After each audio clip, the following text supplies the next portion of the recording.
दोबारा एक सांस में करना है। Okay, let me try. USA, UAE, Kenya, Uganda, Tanzania, Thailand, Malaysia, Cambodia, Indonesia, Japan. नहीं, ये तो आधे हुए। 3, 2, 1, bungee!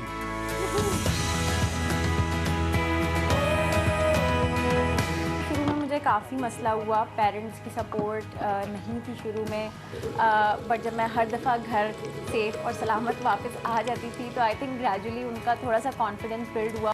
So guys, Mount Fuji is right over there. मुझे ये था कि ये मेरा अपना शौक़ है, ये मेरा अपना पैशन है और मुझे इसके लिए ख़ुद कमाना है इंडिपेंडेंटली, और अपने इस पैशन को उसका मज़ा ही अलग होता है जब आप अपनी किसी हॉबी के लिए, ट्रैवल मेरे लिए एक हॉबी है, अपनी हॉबी के लिए आप ख़ुद पैसे कमाते हैं, ख़ुद स्ट्रगल करते हैं, पैसे जमा करते हैं और उनको फिर बहुत इंटेलिजेंटली, बहुत वाइजली उनको खर्च करते हैं। मैं हर महीने जब सैलरी आती थी तो मैं उसका एक अमाउंट के डॉलर्स ख़रीद लेती थी और वो डॉलर्स अंदर रख देती थी अपने घर पे। तो इस तरह से मुझे मेरे पास वो पैसे मेरे बैंक अकाउंट में नहीं होते थे और वो खर्च नहीं होते थे।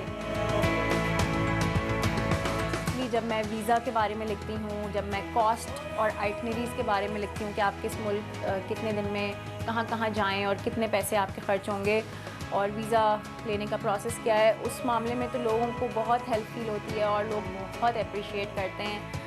मतलब beyond my imagination I get appreciation, उससे बहुत अच्छा लगता है। ग्रीन पासपोर्ट काफ़ी चैलेंजिंग है, ये एक फ़ैक्ट है। इस दुनिया में चीज़ों से ज़्यादा एक्सपीरियंसेस ज़रूरी होते हैं और एक्सपीरियंसेस आपको रिच बनाते हैं या बनिस्बत चीज़ों के या चीज़ें जो आप ख़रीदते हैं उनके। जो लोग अपने फ़ैसले लेने से घबराते हैं या हिचकिचाते हैं, मैं उनको ये कहूँगी कि ज़्यादा ना सोचें, डिसाइड किया, एक्शन लें, ख़त्म करें। रास्ते में जो चीज़ आए उसको एक ठोकर से साइड पे कर दें। सिंपल।